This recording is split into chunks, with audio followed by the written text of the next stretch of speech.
Selamat pagi pemirsa, apa kabar Anda di pagi hari ini? Senang sekali saya Graciela Taime dapat menjumpai Anda dalam Berita Papua.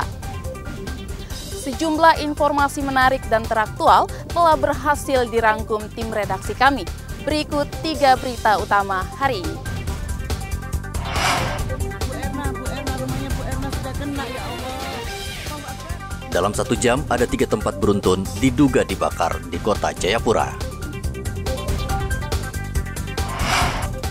Puluhan narapidana kabur dari lembaga pemasyarakatan kelas 2 Sorong. Jaringan internet putus, warga Merauke mencari jaringan di sejumlah kawasan.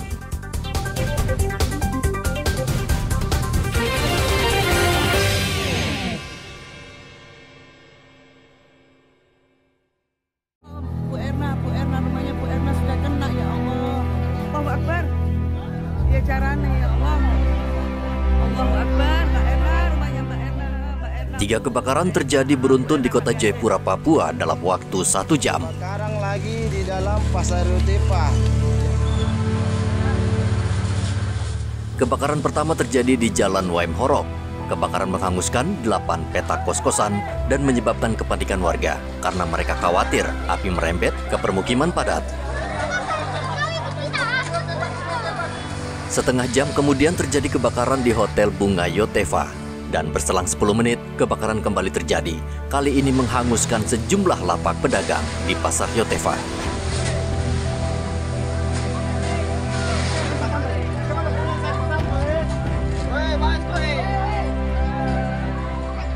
Empat mobil pemadam kebakaran kota Jayapura dibantu mobil water cannon milik Polres Jayapura Kota diterjunkan ke lokasi.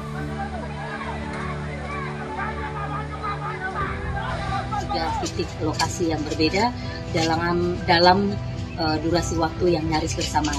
Titik yang pertama terjadi di RW 07 RT 06 Kelurahan Waim Horok, Distrik Abepura. Telah terjadi kebakaran yang menghabiskan 11 petak rumah kos dan ditambah 1 gudang. Baru 20-25 menit kami menangani kebakaran di sana dengan menurunkan 4 armada, yaitu 3 mobil penembak atau AWC dan 1 mobil suplai dibantu dengan teman-teman dari AWC Polresta dan Brimob dan Polda. Kami bergeser, kami mendapat laporan bahwa di Hotel Bunga Yotefa terjadi kebakaran. Kami bergeser ke sana dengan mengerahkan kendaraan yang kami alihkan ke lokasi kedua, yaitu di Hotel Bunga Yotefa. Kemudian kami sementara 10 menit baru penanganan di Hotel Yotefa. Terjadi kembali terbetik berita terjadi kebakaran di Pasar Yotefa. Maka kami mengerahkan semua armada kecuali 1 armada di Hotel Bunga Yotefa. Fokus di sana, selebihnya kami arahkan semua ke Pasar Yotefa.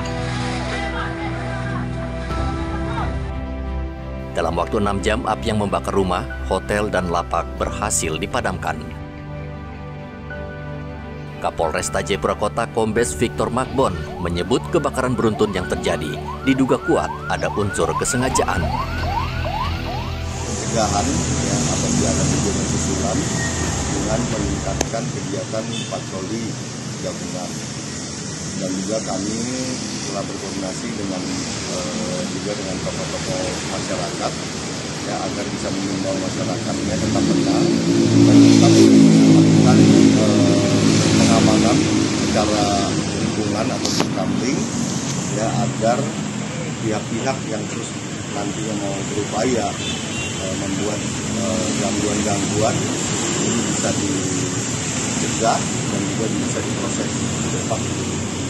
Izin dan himbauan untuk masyarakat dan himbauan kepada masyarakat yang menghadapi situasi ini, ya, jangan panik, jangan termudah terpancing oleh isu-isu yang tidak benar atau berita-berita hoax. Tolong semua informasi bisa dilaporkan atau dicari lewat jalur-jalur yang ada, baik dari kepolisian maupun dari TNI atau dari pemerintah, ya, supaya masyarakat tetap tenang. Dan juga kita berharap kepada masyarakat membantu aparat menjaga lingkungannya masing-masing. Apabila ada yang diindikasikan atau dimonitor tidak baik, ini segera dilaporkan kepada pihak yang berwajib. Kapolresta Jayapura Kota telah memerintahkan Polsek Abepura dan Satuan Reskrim Polresta Jayapura menyelidiki kasus kebakaran ini dan menangkap pelakunya.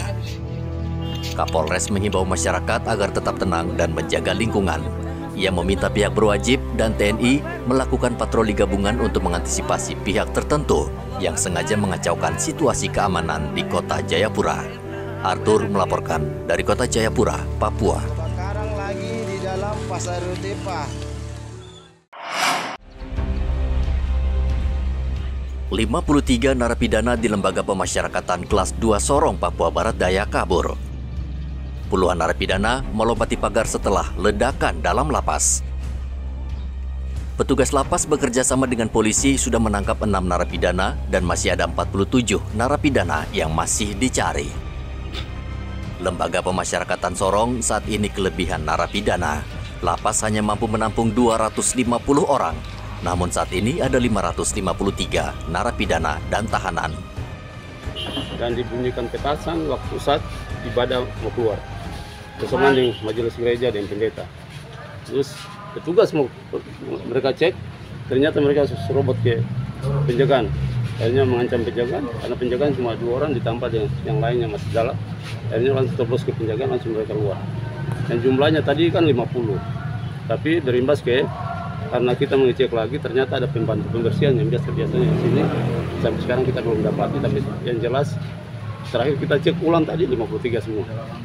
Bapak, di dalam ada CCTV kah yang bisa dicek? Ada. Ya. Ada CCTV, tapi operatornya nanti sebentar akan dibuka untuk kita mengecek ulang lagi. Cuma setelah bunyi petasan baru berteriak mereka. Nah, kalau saya bilang rencana apa? Ya mungkin pada mereka, tapi kita selama ini saya sudah mulai antisipasi dari sejak tanggal 1 sampai tadi kan saya cuma mau bergerak untuk yang keluarga mandi, terus ternyata kejadian itu saya balik. Jadi itu saya tetap pasti ada rencana mereka masing-masing. Oh, kapasitasnya 250. Ya, kalau sudah masuk kategori over kapasitas ya Bapak? Oh, kita PSDM kurang, jumlah pegawainya kurang. Biasa ditempatkan di pos yang di depan itu berapa orang? P2 cuma 1, dua. P2 cuma 2. Plus komandan jaga sama anggota jaga. Polisi dan petugas lapas berusaha menutup jalur pelarian narapidana dengan memperketat pelabuhan dan bandara. Topan melaporkan dari Sorong, Papua Barat Daya.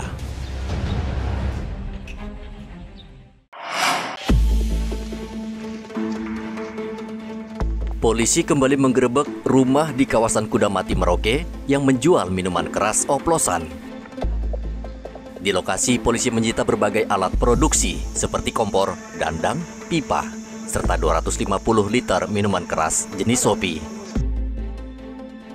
Barang bukti tersebut langsung dimusnahkan di lokasi, sementara pemilik rumah melarikan diri. Polsek Merauke Kota telah melakukan penangkapan miras lokal atau Milo di Jalan Kudamati, Gang Gemaripah. Bibirnya kurang lebih 250 liter. Namun pada saat kami melakukan penangkapan masih dalam proses pemasakan, jadi masih panas. Jadi sekali lagi kami melakukan penangkapan sudah sekian kalinya. Kami menghimbau kepada masyarakat Merauke pada umumnya dan wilayah Merauke Kota pada khususnya. Kami menghimbau supaya masyarakat siapapun itu tidak lagi untuk memproduksi ataupun menjual miras lokal karena sangat merugikan baik secara kamtipmas, mengganggu juga kesehatan masyarakat di wilayah Merauke Kota. Polisi menghimbau masyarakat agar membantu aparat memberikan informasi terkait peredaran dan tempat yang memproduksi minuman keras oplosan di Merauke. Muhammad Ridwan melaporkan dari Merauke, Papua Selatan.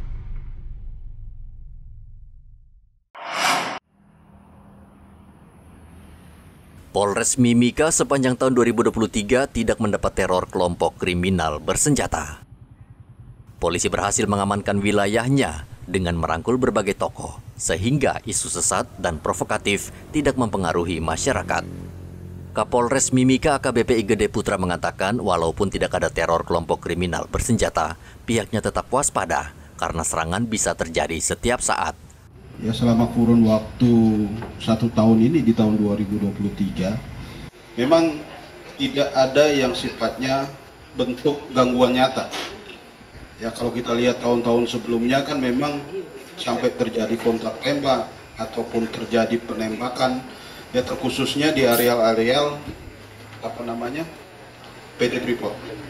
Ya, sepanjang jalur memang tahun-tahun sebelumnya ada beberapa kali gangguan, baik itu yang sifatnya penembakan maupun kontak tembak.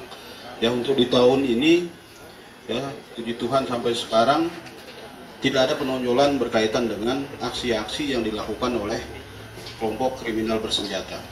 Ya, ini semua ya tidak terlepas dari peran seluruh tokoh, peran dari seluruh lapisan masyarakat, ya untuk bagaimana kita bersama-sama berkolaborasi ya untuk tetap menjaga kondusivitas daripada wilayah kita di Timika. Ya, jadi untuk gangguan KKB, puji Tuhan untuk di tahun 2023 boleh dibilang hampir tidak terjadi. Polisi tetap meminta keterlibatan masyarakat dalam membantu kepolisian menjaga ketertiban di wilayahnya masing-masing. Igo Batmomolin melaporkan dari Mimika, Papua Tengah.